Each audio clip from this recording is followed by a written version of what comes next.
नमस्कार, एक बार फिर से आप सभी का बहुत बहुत स्वागत है आज के हमारे YouTube चैनल पे। आज फिर से मैं आप सभी के लिए क्लास 8 चैप्टर का नाम है ग्रामीण क्षेत्रों पर शासन करना और ये आपका चैप्टर 3 है। तो देखिए ऑलरेडी हमने चैप्टर 1 और चैप्टर 2 जो है वो कंप्लीट कर लिया है। यदि आपने उन वीडियोस को नहीं देखा तो जरूर देखें। आज हम आपको हिस्ट्री के सबसे इंपॉर्टेंट नोट्स के बारे में बताने वाले हैं जो चैप्टर 3 का होने वाला है। तो आइए शुरुआत करते हैं सबसे पहले पॉइंट से। सबसे पहला पॉइंट जो है वो कहता है कि कंपनी जो है वो दीवान बन गई। कंपनी जो है उस समय दीवान बन गई थी। दीवान बनने का मतलब है एक तरह का मेयर बन जाना, उस राज्य का मालिक बन जाना। तो 12 अगस्त 1765 को मुगल बादशाह ने ईस्ट इंडिया कंपनी को बंगाल का दीवान तैनात कर दिया था। कब? 12 अगस्त 1765 को जो मुगल बादशाह थे उन्होंने अंग्रेजी हुकूमत को ही दीवान बना दिया। बंगाल की दीवानी हाथ आ जाना अंग्रेज के लिए यह एक निश्चय ही बहुत बड़ी घटना थी। जो एक समय में मात्र यहाँ पे व्यापार करने आया था, आज वो पूरे राज्य का मालिक बन रहा है। तो ये तो वाकई में बहुत अच्छी बात थी उनके लिए। दीवानी जो मिल गया इनको, उसके तौर पे कंपनी अपना नियंत्रण वाले भूभाग के आर्थिक मामलों में मुख्य शासक बन गया। मतलब अब वो राज्य के अंदर भी अपने नियम कानून बनाने लग गया। समय के साथ साथ कंपनी को यह भी समझ में आने लगा कि उसे सावधानी के साथ आगे बढ़ना होगा, तभी वो जाके पूरे देश पर अपना हुकूमत जमा पाएगा। क्योंकि बाहरी ताकत होने की वजह से उसे उन लोगों को भी शांत रखना था जो गांव देहात में पहले शासन चला चुके हैं, ताकि वो उन सभी से मिलके उन जगहों पर अपना शासन चलाए। इसलिए उन्हें कई बार घूस के तौर पे पैसे वगैरह भी दिया जाता था। जिनके पास अभी भी काफी ताकत और सम्मान था, काफी सारे समाज में ऐसे व्यक्ति थे जो अभी भी बहुत पैसे वाले थे और उनके बातों से पूरा समाज चलता था।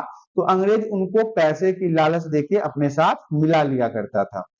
ऐसे जो लोग स्थानीय सत्ता में रह चुके थे उन्हें नियंत्रण करना तो जरूरी था, लेकिन उन्हें खत्म नहीं किया जा सकता था। अंग्रेज उन्हें मार नहीं सकता था या उनसे उनका राजपाट नहीं छीन सकता था। उनसे मिलके ही वो वहां पे अपना नियम कानून चला सकता था। तो धीरे धीरे इसी प्रकार से वो दीवान के रूप में वहां पे बन के उभरा। अब हम बात कर लेते हैं कंपनी की आमदनी का। तो देखिए कंपनी दीवान बन गई थी, मतलब एक तरह से वहां का राजा बन गई थी, लेकिन अभी भी खुद को एक व्यापारी ही मानती थी। वो अपने आप को वहां पे बिजनेसमैन ही मानता था। कंपनी भारी भरकम लगान तो चाहती थी, लेकिन उसके आकलन और वसूली की कोई नियमित व्यवस्था करने में हिचकिचाती थी। मतलब कि देखिए उसे फिक्स करने में वह हिचकिचाता था। लगान तो वसूलता था, लेकिन जब जितना मन हो उतना लगान वसूल लिया, उसके लिए कुछ नियम कानून नहीं थे।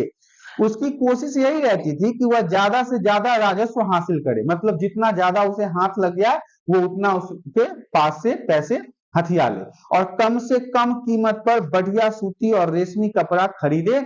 इस कारण 5 साल के भीतर ही बंगाल में कंपनी द्वारा खरीदी जाने वाली चीजों का कुल मूल्य दोगुना हो गया, क्योंकि वो कम लागत पे चीजों को खरीदता था और महंगे दामों पे बेचता था। बंगाल की दीवानी मिलने के बाद अंग्रेज की नीतियों से बंगाल की अर्थव्यवस्था गहरे संकट में फंसती जा रही थी। अंग्रेज यहाँ पे सिर्फ अपने फायदे की बातें कर रहे थे। उन्हें यह मतलब नहीं था कि बंगाल के लोग कैसे जी रहे हैं। इसी बीच 1770 में बंगाल में भीषण अकाल भी पड़ गया। इसमें बंगाल में 1 करोड़ लोगों की मौत हो गई, बहुत सारे लोग मर गए और बंगाल की आबादी का लगभग 1/3 भाग यहीं पे समाप्त हो जाता है। तो यहाँ पे आपने समझ लिया एक कंपनी की आमदनी, उसके पैसे कमाने के क्या क्या तरीके थे। तो मुख्य रूप से यहाँ पे देखिए लगान जो है अर्थात जो टैक्स होता था उस समय, वो कंपनी के मुख्य आमदनी के रूप में जाना जाता है। अब हम बात कर लेते हैं खेतों में सुधार की जरूरत। देखिए इसका मतलब यह था कि भविष्य में कभी भी इसमें इजाफा नहीं किया जाएगा, परंतु यह शर्त केवल जमींदारों के लिए थी, ना कि किसानों के लिए। जमींदार किसान से लगान की मांग बढ़ा सकते थे। ऐसा इसलिए क्योंकि अंग्रेज जो थे, जो ईस्ट इंडिया कंपनी के लोग थे, उन्हें लगता था कि राज्य की ओर से राजस्व की मांग बढ़ने वाली नहीं थी। इसलिए जमींदार बढ़ते उत्पादन का फायदा में रहेंगे तो जमीन सुधार पर ध्यान देंगे, यहाँ पे हर तरह से फायदा अंग्रेज अपना चाहते थे, चाहे वो जमींदारों से हो या फिर मजदूरों से हो या छोटे छोटे जमीन के मालिकों से हो, वो अपना वर्चस्व जमाने के लिए उनसे से अधिक टैक्स वसूलने का काम करते थे। परंतु जमींदार ऐसा नहीं किया, किसान को जो लगान चुकाना था वह बहुत ज्यादा था और जमीन पर उसका अधिकार भी सुरक्षित नहीं था। ऐसा मतलब लगान भी चुका रहा है और फिर भी यह नहीं पता चल रहा है कि वह मालिक रहेगा कि नहीं रहेगा। ऐसे में किसान कर्ज में फंस जाता था तथा उत्पादन घटने से लगान भी नहीं चुका पाता था। जो जमींदार राजस्व चुकाने में विफल हो जाते थे या फिर जो टैक्स नहीं दे पाते थे, उनकी जमींदारी छीन ली जाती थी, उससे सारे जमीनों को अंग्रेज अपने अंदर हथिया लिया करते थे। 19वीं सदी से पहले दशक तक हालात बहुत बदल चुके थे, बाजार में कीमतें बढ़ी और धीरे धीरे खेती का विस्तार होने लगा, मतलब पहले से ज्यादा खेती होने लगा। इससे जमींदारों की आमदनी में तो सुधार आया, लेकिन कंपनी को कोई फायदा नहीं हुआ क्योंकि जमींदार उन्हें टैक्स देते ही नहीं थे, क्योंकि कंपनी तो हमेशा के लिए राजस्व तय कर चुकी थी, वो तो फिक्स कर दिया था कि हमें इतना टैक्स चाहिए। अब वह राजस्व में वृद्धि नहीं कर सकती थी, टैक्स में बढ़ोतरी नहीं कर सकती थी, लगान में बढ़ोतरी नहीं कर सकती थी, तो इसका सीधा फायदा वहां के जमींदारों को हो रहा था। तो ये खेती में सुधार की जरूरत के बारे में था। अब हम बात इसके समस्या के बारे में कर लेते हैं। अस्थाई बंदोबस्त ने भी समस्या पैदा कर दी थी। देखिए, अस्थाई बंदोबस्त ने भी वहां पे किसानों के लिए समस्या उत्पन्न कर दिया, क्योंकि कंपनी के अफसर जो थे उन्होंने अभी भी जमींदार जमीन में सुधार के लिए खर्चा नहीं कर रहा था। जितने भी जमींदार थे उन्हें जो टैक्स मिल रहा था उससे वो जमीन में सुधार करने की कोई कार्य को नहीं कर रहे थे। असल में कंपनी ने जो राजस्व तय किया वह इतना ज्यादा था कि उसको चुकाने में जमींदारों को भारी परेशानी हो रही थी। जमींदार को ये अस्थाई बंदोबस्त के माध्यम से जो टैक्स तय किया गया, जो लगान तय किया गया, वो इतना ज्यादा था कि जमींदार उसे ही नहीं चुका पा रहा था, तो वो अपने जमीनों में क्या सुधार करता। और जो जमींदार राजस्व चुकाने में विफल हो जाता था, मतलब जो नहीं चुका पाता था, उसकी जमींदारी भी छीन ली जाती थी। बहुत सारी जमींदारियों को कंपनी बकायदा नीलाम कर चुकी थी, दूसरों के हाथे बेच चुकी थी। दूसरी तरफ गांव में किसानों का यह व्यवस्था बहुत दमनकारी दिखाई दिया। किसान लगान चुकाने के लिए अक्सर महाजन से कर्जा लेते थे। महाजन मतलब सूद पर, इंटरेस्ट पर पैसा लेते थे, और वह लगान नहीं चुका पाता था तो उसे पुश्तैनी जमीन से बेदखल कर दिया जाता था, उस पे उसका राज खत्म कर दिया जाता था, उसे वही महाजन जो था वो अपने पास रख लेता था। तो ये सारी समस्या उस समय उत्पन्न हो रही थी। अब हम बात कर लेते हैं एक नई व्यवस्था के बारे में। तो देखिए, बंगाल प्रेसिडेंसी के उत्तर पश्चिम प्रांत जो थे वो अब ज्यादातर हिस्सा उत्तर प्रदेश में है। तो वो एक यहाँ के लिए जो हॉल्ट मैकेंजी नामक का अंग्रेज था, वो नई व्यवस्था जिसका नाम महालवाड़ी बंदोबस्त तैयार किया, और इसे कब लागू कर दिया गया? 1822 में इसे लागू भी कर दिया गया भारत में। इसमें महालवाड़ी के राजस्व में इकाई तय किया गया कि जिसका अर्थ एक गांव, मतलब एक गांव, गांव आप समझते हैं, गांव या ग्राम मतलब भी गांव ही होता है, कि उसके समूह में कि उसको कितना राजस्व जोड़कर हर गांव को देना है। मतलब यहाँ पे प्रति व्यक्ति तय नहीं किया गया, यहाँ पे पूरे गांव से राजस्व वसूलने की बात की गई। इसमें राजस्व को अस्थायी रूप से तय नहीं किया गया, बल्कि उसे समय समय पर संशोधित की गुंजाइश रखी गई। और फिर क्या हुआ? राजस्व इकट्ठा करने के लिए कंपनी को अदा और जो जमींदार थे और मुखिया थे या सरपंच थे उनको सौंपा गया कि आपको पूरे गांव से राजस्व वसूल करके हमें जमा करना है। तो ये एक नई व्यवस्था थी वहां पे। अब हम बात करते हैं मुनरो व्यवस्था। देखिए, अब मुनरो व्यवस्था में क्या है कि ब्रिटिश नियंत्रण वाले जो दक्षिण भारतीय मतलब साउथ इंडिया के इलाकों में अस्थाई बंदोबस्त के जगह पर नई व्यवस्था अपनाने का प्रयास किया गया। वहां पे अस्थाई बंदोबस्त नहीं लगाया गया, वहां पे एक नई व्यवस्था लगाई गई, उसे रैयत बार या रैयत बारी का नाम से जाना जाता है। कहां पे लगाया गया था? दक्षिण भारत में। रैयत बारी व्यवस्था में मुख्य रूप से जो दक्षिण भारत क्षेत्रों में लोग थे उनके ऊपर लागू किया गया। कैप्टन अलेक्जेंडर रीड ने टीपू सुल्तान के साथ चले युद्धों के बाद कंपनी द्वारा कब्जे में लिए गए कुछ इलाकों में इस व्यवस्था को आजमाकर भी देख लिया था। टीपू सुल्तान के साथ जो युद्ध हुआ उसके बाद उससे जो जमीन छीना अंग्रेजों ने, उस पर इस व्यवस्था को आजमा के देखा। टॉमस मुनरो ने इस व्यवस्था को विकसित किया था, अतः इसे मुनरो व्यवस्था ही नाम दिया गया और इसे मुनरो व्यवस्था ही कहा जाता है। धीरे धीरे पूरे दक्षिण भारत पे यह व्यवस्था लागू कर दिया गया। रीड और मुनरो को लगता था कि दक्षिण में परंपरागत जमींदार नहीं थे, इसलिए उनका यह तर्क था कि सीधे किसानों से ही बंदोबस्त करना, उन्हीं से टैक्स वसूलना, उन्हीं से लगान वसूलना। तो ये मुनरो व्यवस्था था।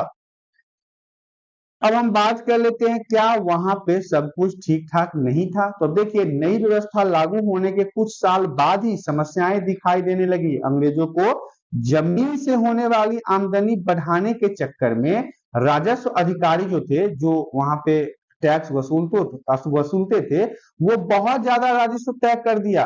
किसान राजस्व चुका ही नहीं पा रहा था, रैयत गांवों से भाग रहे थे, कई क्षेत्रों में गांव वीरान हो गए थे।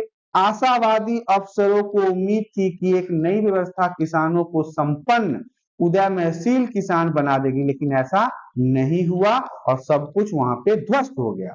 यूरोप के लिए फसलों के बारे में जान लेते हैं कि अंग्रेज भारत को अपनी जरूरत के हिसाब से विभिन्न क्षेत्रों में विभिन्न फसलों की खेती करा रहा था। मतलब अंग्रेज को जिस फसल में प्रॉफिट नजर आ रहा था, वह उसी फसल को भारत में किसानों को उगाने पे मजबूर करता था। 18वीं सदी के आखिर तक कंपनी ने अफीम, नील की खेती पर पूरा जोर दिया, जिससे उन्हें बहुत ज्यादा फायदा होता था। इसके बाद लगभग 150 साल तक अंग्रेज देश के विभिन्न भागों में किसी न किसी फसल के लिए किसानों को मजबूर करते रहे, जिसमें नील, अफीम भी शामिल हुआ करता था। नील जो है वो उष्ण कटिबंधीय क्षेत्रों में उगने वाला फसल है, गर्म जगह पर यह उगता है। अन्य फसलों में कुछ निम्नलिखित हैं, जैसे बंगाल में पटसन, संयुक्त प्रांत में गन्ना, महाराष्ट्र एवं पंजाब में कपास, असम में चाय, पंजाब में गेहूं, मद्रास में चावल।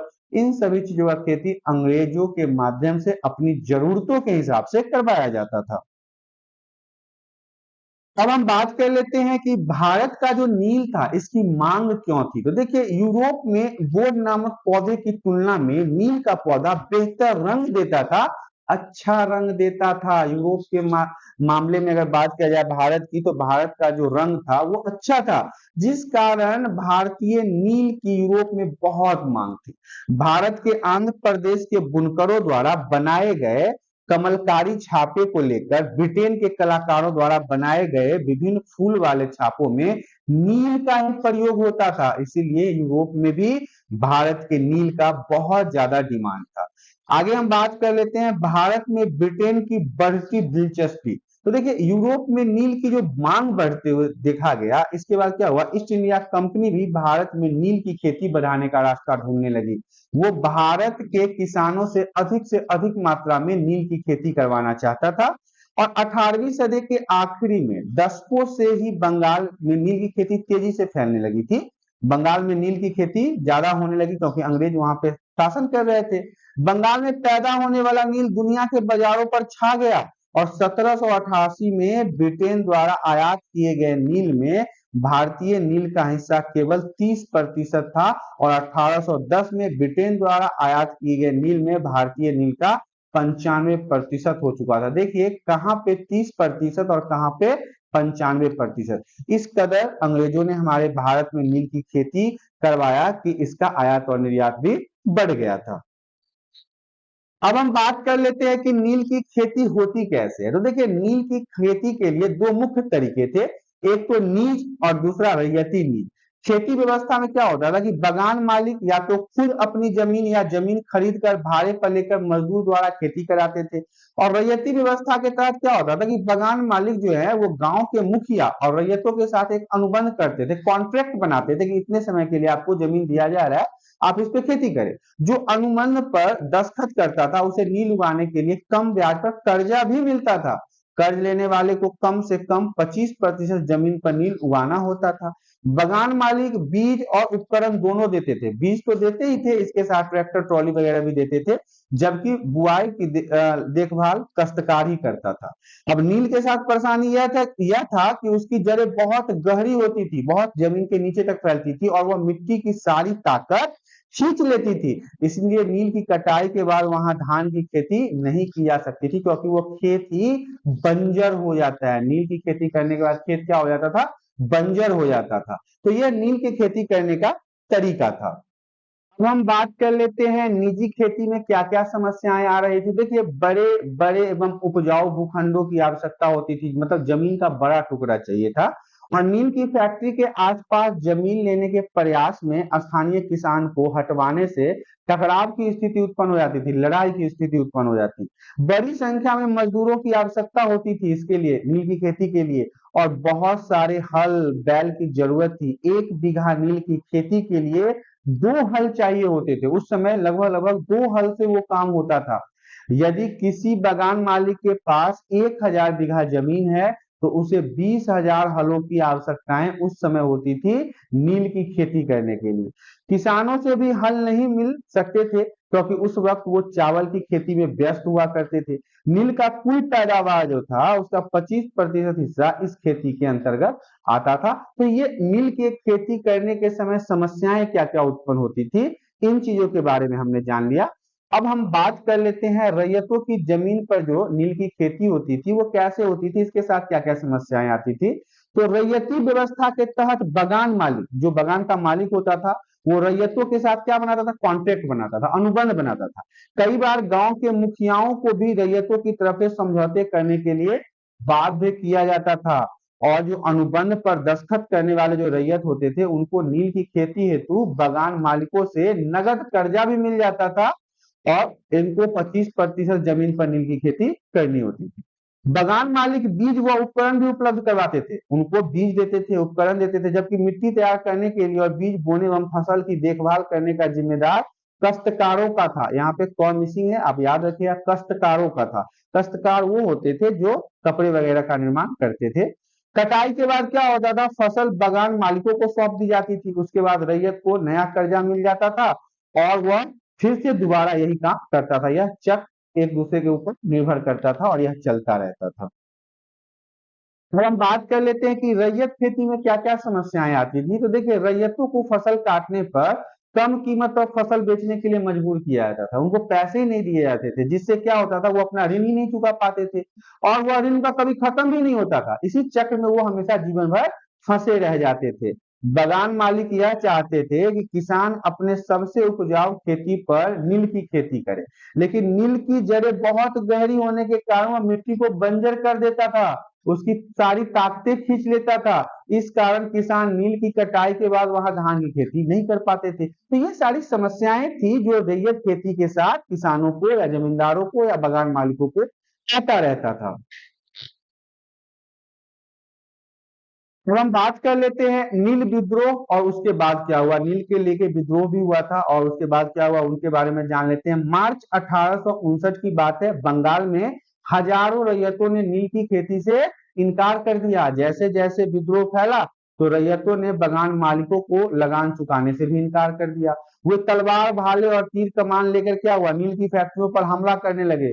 औरतें अपने बर्तन लेकर लड़ाइयां में कूद पड़ी। बगान मालिकों के लिए काम करने वाले सामाजिक बहिष्कार कर दिया। जो बगान मालिक थे उनके लिए जितने भी मजदूर काम करते थे उनका बहिष्कार कर दिया। बगान मालिकों की तरफ से लगान वसूली के लिए आने वाले एजेंटों की पिटाई भी कर देते थे, मतलब मार पीट के उनको भगा देते थे। रैयतों ने कसम खा ली कि ना तो वो नील की खेती के लिए कर्जा लेंगे और ना ही बगान मालिकों के लाठीधारी गुंडों से डरेंगे। सबको उन्होंने पीटना शुरू कर दिया। विद्रोह जब व्यापक होने लगा, मतलब बहुत बढ़ने लगा, तो नील उत्पादन व्यवस्था की जांच करने के लिए एक नील आयोग बना, जिसने बगान मालिकों को दोषी पाया। जोर जबरदस्ती के लिए उनकी आलोचना भी हुई। आयोग ने कहा कि नील की खेती रैयत के लिए फायदे का सौदा नहीं है।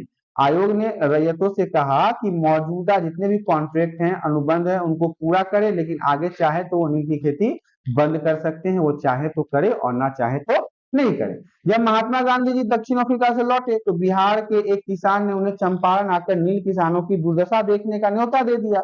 1917 में महात्मा गांधी इस दौरे के बाद नील बगान मालिकों के खिलाफ चंपारण आंदोलन भी शुरू कर दिया था। तो इसमें आपको नील विद्रोह और इसमें कैसे कैसे विद्रोह हुआ, महात्मा गांधी जी की एंट्री कैसे हुई, कैसे महात्मा गांधी जी ने चंपारण आंदोलन किया, ये सारी चीजों के बारे में पढ़ना था। इस तरह से आपने देखा क्लास 8 चैप्टर 3, चैप्टर का नाम था ग्रामीण क्षेत्रों पर शासन करना। इसके जितने भी इंपॉर्टेंट नोट्स थे वो यहाँ पे समाप्त हो गए। आशा करता हूँ कि वीडियो में दी गई जानकारी आप सभी को पसंद आया होगा। यदि जानकारी पसंद आया तो वीडियो को लाइक करें, चैनल में पहली बार आया है तो चैनल को सब्सक्राइब कर लें ताकि इसी प्रकार का एजुकेशनल वीडियो आपको हमेशा प्राप्त होता रहे। आज के लिए इतना ही, धन्यवाद।